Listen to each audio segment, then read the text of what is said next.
कहीं तो है सपना और कहीं याद, कहीं तो हंसी रे कहीं फरियाद। पल छिन तेरे मेरे जीवन की यही बुनियाद।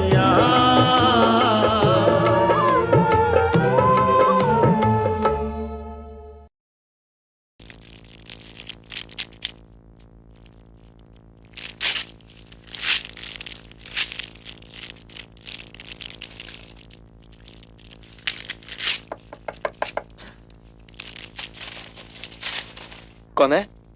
भीतर आ जाऊं जी? इजाजत है ना देवर जी की? लो, सारे लोग बैठ गए हैं टांगे में। आप यहाँ क्या कर रहे हैं देवर जी? नई कोठी देखने नहीं चलना? आप लोग जाइए, मैं क्या करूंगा वहां चल के। घर खाली मिले ये अच्छा लगता है इस उम्र में, लेकिन खाली घर में अकेले ही हुए तो क्या फायदा? किसी को बुलाया है क्या? आप जाइए परजाई जी, आपकी राह देख रहे होंगे पाजी। ये क्या है? समझ गई, प्रेम पत्र होने उस बिचारी के। बड़े बेदर्द होते हैं मर्द, जिस पे मरने का दम भरते हैं उसे मरता छोड़कर माँ बाप की पसंद की शादी कर लेते हैं।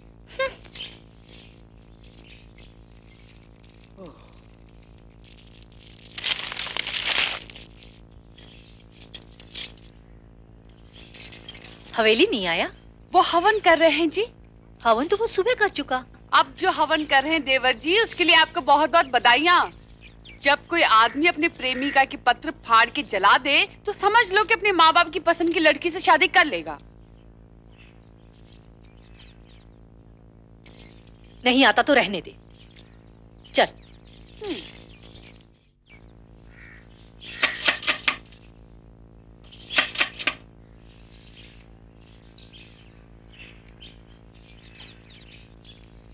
कौन है? मैं हूँ जी, मास्टर जी।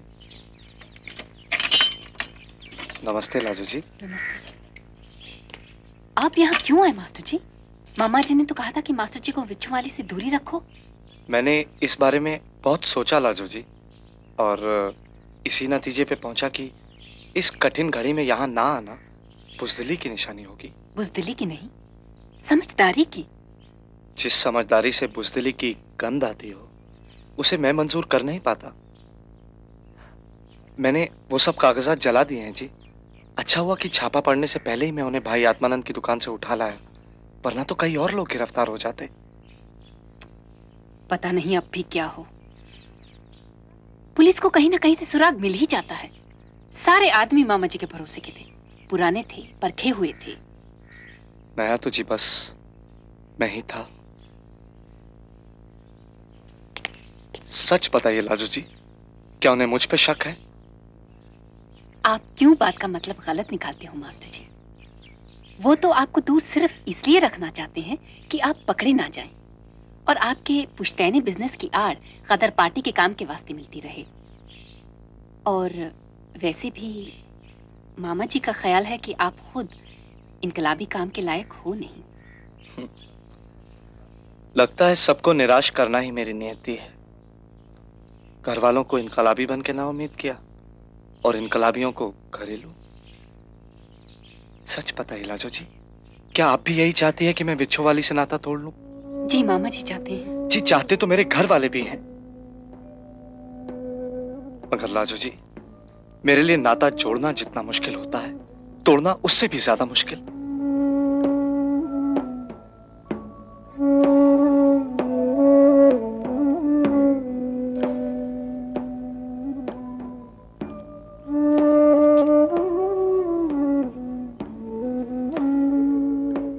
बैठिए मास्टर जी।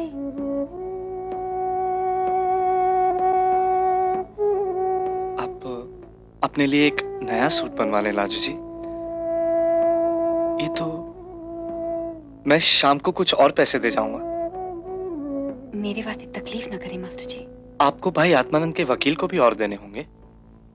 जी 10 रुपए और देने हैं। मैं 15 रुपए लेकर आ जाऊंगा शाम को। 5 आप अपने खर्च के लिए रख लीजिएगा, ना नहीं कहने दूंगा।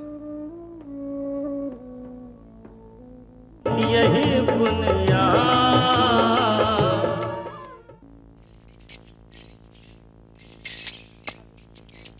हवेली नहीं आया अब तक, क्या खबर कहाँ चला गया है। नई कोठी देखने वास्ते तो वो चले ही नहीं हमारे साथ, विच्छो वाली चले गए होने हैं। माँ जी, आपने देवर जी के लिए विलायती राम जी की लड़की पसंद कर ली, चुन्नी चढ़ाने का दिन भी तय कर लिया, नई कोठी में नई वोटी के लिए एक बढ़िया कमरा भी चुन लिया, मगर देवर जी से हाँ नहीं भरवाई अभी तक। कहीं ऐसा ना हो कि शादी के लिए और सब इंतजाम हो जाए, बस दूल्हा ही आना रह जाए। हवेली मेरी बात रखेगा। माँ जी, नई बहू को कुछ नया बनवा के दोगे जेवर या अपना पुराना ही चढ़ा दोगे?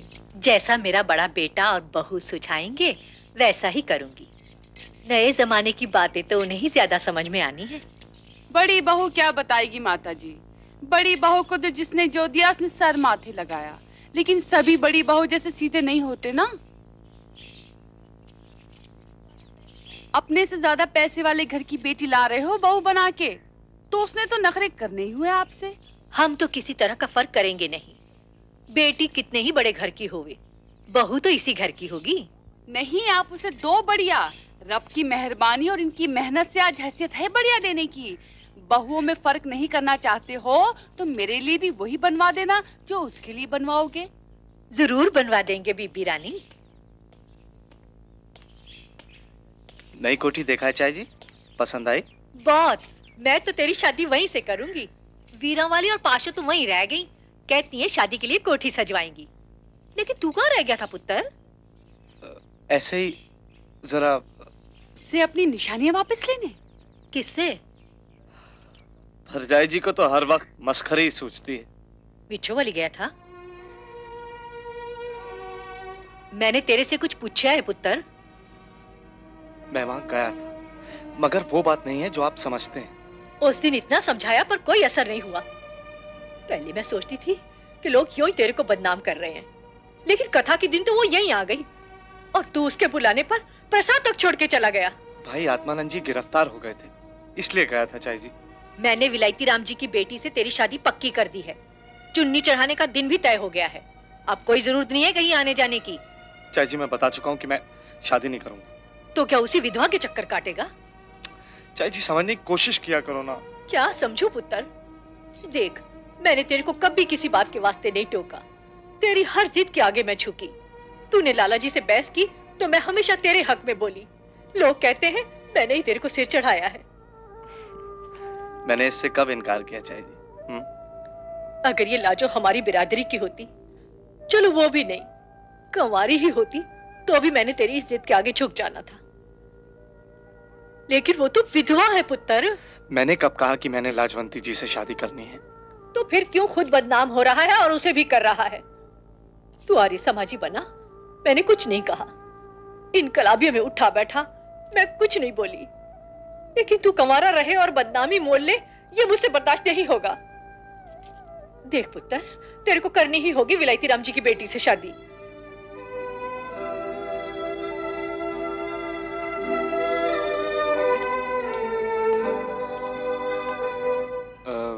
मुंशी जी यहाँ आए हुए हैं क्या? हाँ, लाला जी के साथ बैठे हैं।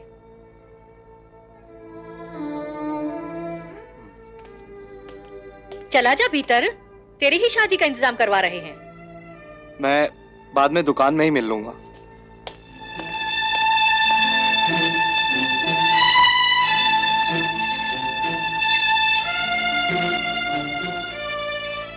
और ते सब ठीक है मुंशी जी, बड़े कार में रिश्ते की बात है, इंतजाम कुछ ऐसा होना चाहिए कि स्वाद आ जाए। लाला जी, जे स्वाद ही लेना ना तो फिर मेरी गल मनो। ड्राई फ्रूट दे नाल नाल एक पेटी सेब और एक पेटी अंगूर दी भेज दो, फिर देखो स्वाद ही स्वाद। एक क्या दो पेटी? लो जी, फिर स्वाद ने किथे जाना है, उंगलियां चटन गए अगले। मुझे इस तरह बुलाने का मतलब मैं समझाती हूँ। देवर जी फिर मुंशी जी के लिए पूछ रहे हैं। तुमने मुंशी जी से कह तो दिया था ना कि देवर जी जब भी पैसा लें तो उनसे लिखवा लें कि किस काम के लिए ले रहे हैं। कह दूंगा, इतनी छोटी सी बात के वास्ते मुझे बुला लिया।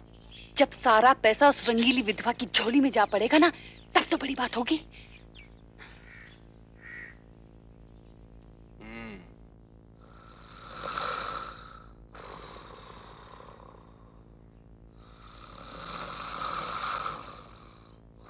मुंशी जी।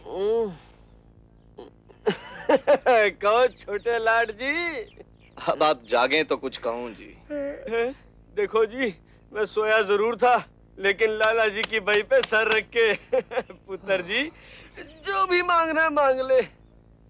मुझे कुछ रुपए चाहिए थे जी। किसे नहीं चाहिए, और रुपया तो चीज ही ऐसी है, जिसके पास नहीं है उसे चाहिए, और जिसके पास है उसे और चाहिए। पुत्र जी, ये रुपए पैसे से जरा दूर ही रहे, हैं? माया की छाया अपने पे ना पड़ने दे। गुड मैन दी लालटेन। देख भाई, भगवान को भगत जितने भी नामों से पुकारे कम है, और मेरे भगवान तो आप लोग ही हो ना। देख भाई, हवेली तुझे दुनिया ज्ञानी के नाम से पुकारती है? और ज्ञानी वो जो अंधेरा दूर करे। देख भाई, अगर तू छोटा ज्ञानी होता ना, तो मैं तुझे दीवा कह के बुला लेता, लेकिन तू है बड़ा ज्ञानी, इसलिए तुझे लालटेन कह के बुलाना पड़ेगा। और लालटेनों में सबसे अच्छी है गुडमैन की, इसलिए हुआ ना तू गुडमैन की लालटेन। अब तैने शादी और बिजनेस के लिए लाला जी को यस कमांडी 4 कह दिया तो 4.5 जाने दिहाड़ी हो ही जानी है तेरी। मुंशी जी, आप बातें ज्यादा बनाते हैं, पैसे कम देते हैं। ओ, बातें बनाने के तो पैसे देते हैं लाला जी मुझे। तो बता काके, अब क्या सेवा की जाए तेरी? टिबरी टाइट करा दे कि स्क्रू ढिला करा दे, फिटकरी फुला दे कि दाल गला दे? आप तो बस 15 रुपए दे दीजिए। 5 ज़रबे 3 होया 15। तो ये बता छोटे लाट कि तू 5 रुपए की 3 चीजें खरीद रहा है कि 3 रुपए की 5? 4.25 की 4। अच्छा ठीक है ना, ये तो बता क्या? ये पैसे मैं धंधे के लिए नहीं ले रहा हूँ। तो काके फिर खुद ही लिख लो ना कि किस गोरख धंधे के लिए ले रहे हो। ये ले। ना वो बड़ा लाट मुझसे पूछेगा तो मैं क्या जवाब दूंगा?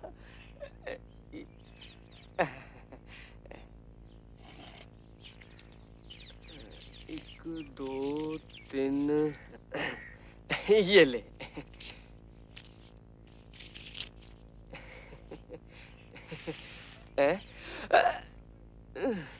और लिख तो देते हैं कि रुपए लिए, मगर ये नहीं लिख के जाते कि किस वास्ते लिए। और जवानी का ना तो कोई जवाब है और ना ही कोई हिसाब है। चलो हमें क्या, हम तो बांटने के लिए बैठे हैं। बड़ा लाट ले गया रुपये 10,000 अपनी मेम के लिए कोठी खरीदने के वास्ते, और छोटा लाट ले गया रुपये 15 अपनी मेम के लिए कुटिया बनाने के वास्ते। मुंशी जी, आपने हवेली राम के लिए पैसों का हफ्तावार हिसाब बना दिया? हुक्म मिलने की देर थी बड़े लाट, इसमें एक एक पैसे का हिसाब है, और रब तेरा भला करे अभी एक सेकंड पहले ही लिखा। लो आप ही पढ़ लो, छोटे लाट की करम पत्री। ये हिसाब लिखा है या मजाक किया? मजाक? और मैं जी मजाक ना तो मुझे कभी करना आया और ना समझना। पैदा होती बारी जो रोया था तो आज तक रोता ही जा रहा हूँ बादशाह। ये क्या लिखा है? गोरख धंधे के वास्ते लिए? अजी आज मैंने पूछा कि किस वास्ते ले जा रहा है छोटे लाट, जब अगला यही कहे कि धंधे के वास्ते नहीं, तो लिखना ही पड़ता है कि गोरख धंधे के वास्ते ले गया। जाकर लाला जी से बात करनी ही पड़ेगी। यही बुनियाद।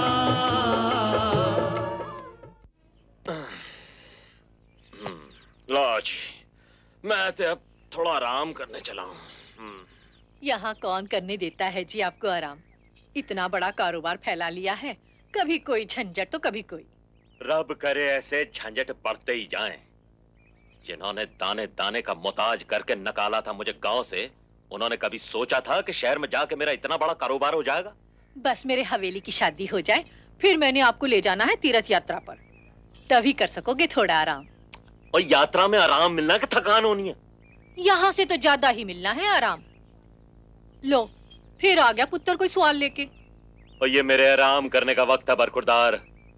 माफी चाहता हूं जी, मगर मैंने ये जरूरी समझा कि हवेली ने पिछले दिनों जो पैसा निकलवाया है उसका हिसाब आपको फौरन दिखा दूं। दिखा दूं? और मैंने मांगा था क्या? रलिया पुत्र, ये तो खुशी की बात है कि हवेली भी धंधे व्यापार में ध्यान देने लगा है और उसके वास्ते पैसा निकालता है।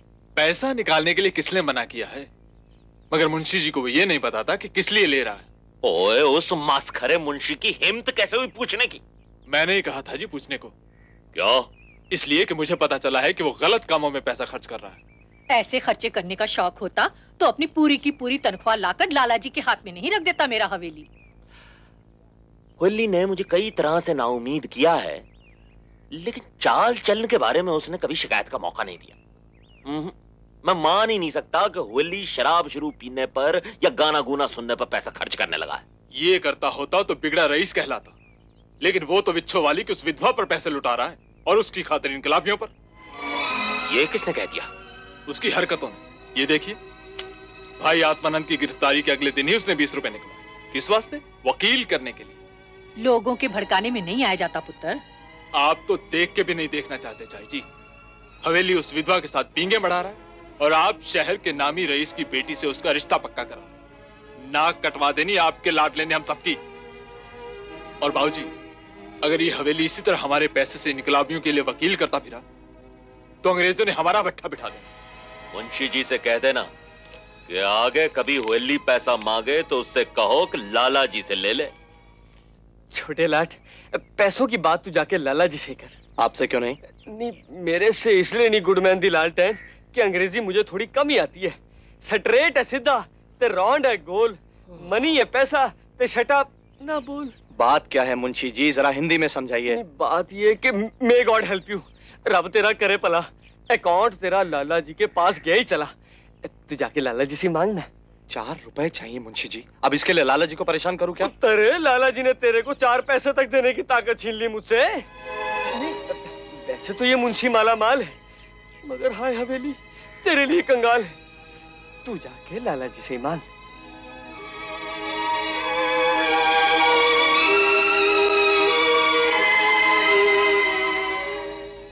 बाबूजी, खेप पे तो तीनों ही पहुंच गई, पर पैसा कुछ ठीक से नहीं आ रहा। कोई नहीं, तू एक काम कर, बीच के अफसरों की जेब गर्म कर दे, सब ठीक हो जाना। हाँ ओए आ वेली आ। तू आज इस समय कार में कैसे? जी, मुंशी जी से पैसे लेने गया था। उन्होंने बताया कि आइंदा पैसे आपसे मांगने होंगे। तू उन्हें हिसाब समझाने में बेइज्जती महसूस करता था। ऐस करके मैंने उनसे कहा कि आगे से पैसे भी मैं दूंगा और हिसाब भी मैं समझूंगा। बोल, कितने पैसे चाहिए और किस लिए? 4 रुपए चाहिए थे जी, अपने खर्च के लिए। ओए, तेरे अपने खर्च कब से होने लगे पुत्र? तुझे तो कभी कोई शौक नहीं रहा। बचपन में तुझे और रलिया को एक एक आना देते थे मेला देखने के लिए, और तू बगैर एक पाई खर्च किए लौट आता था। कभी कभी जरूरत पड़ जाती है जी। ओए, जब भी पड़ती है तू बताता है, हम देते। ओए, तेरी तो पूरी तनख्वाही हमारे पास रहती है। बता दे पुत्र, किस वास्ते चाहिए? मैं माफी चाहता हूँ जी, लेकिन मैं ये बता नहीं सकता। तब तो हम भी माफी चाह सकते हैं, हालांकि बाप का बेटे से माफी मांगने का तरम नहीं ना होता। क्या मैं अपनी तनख्वाह में से भी बिना बताए खर्च नहीं कर सकता? और जब हमें दे दी तो तेरी कहां से रही? और जब मुझे अपना बाबूजी समझ के देता है तो मेरे सामने मेरा बच्चा होके बोल और बता कि किस काम के लिए पैसा चाहिए। जी, ये पैसा मुझे... कोई बात नहीं जी, मैं कहीं और से ले लूंगा। हमारे रहते कहीं भी हाथ फैलाएगा?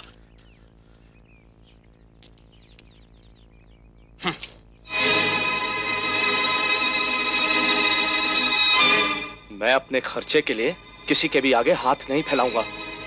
ये सिक्के उठा ले हुएली, हालांकि तेरा भाई सब बता चुका है मेरे को, लेकिन अपने मुंह से भी बता कि किस तरह तू उस वधवा की खातिर हमारे मुंह पे कालक पुतवा रहा है और उसके अनकलाबी मामा की खातिर अंग्रेजों से हमारे धंधे के वास्ते मुसीबत पैदा करवा रहा है।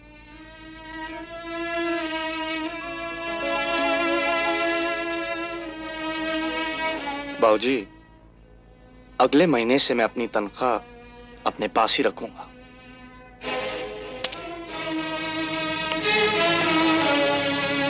देख लिया बाबूजी, मैंने क्या कहा था?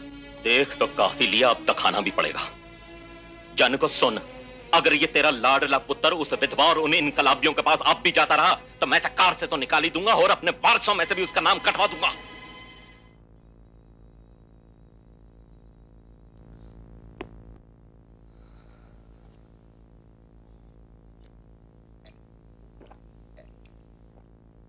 पानी पी के पेट नहीं भरता पुत्र।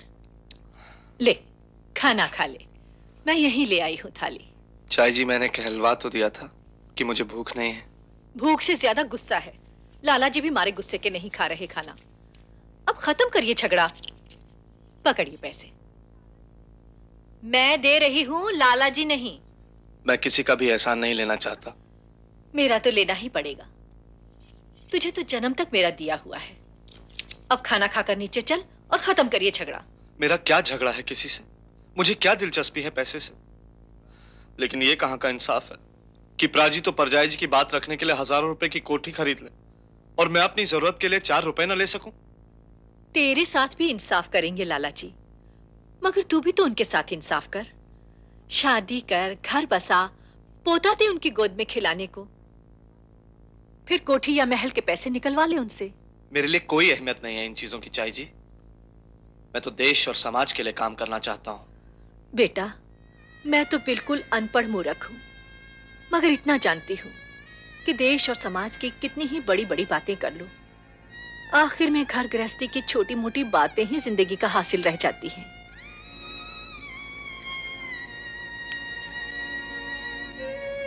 ले खा ले खाना। ये क्या कर रहे हो चाय जी? मैं कोई बच्चा थोड़ी हूं।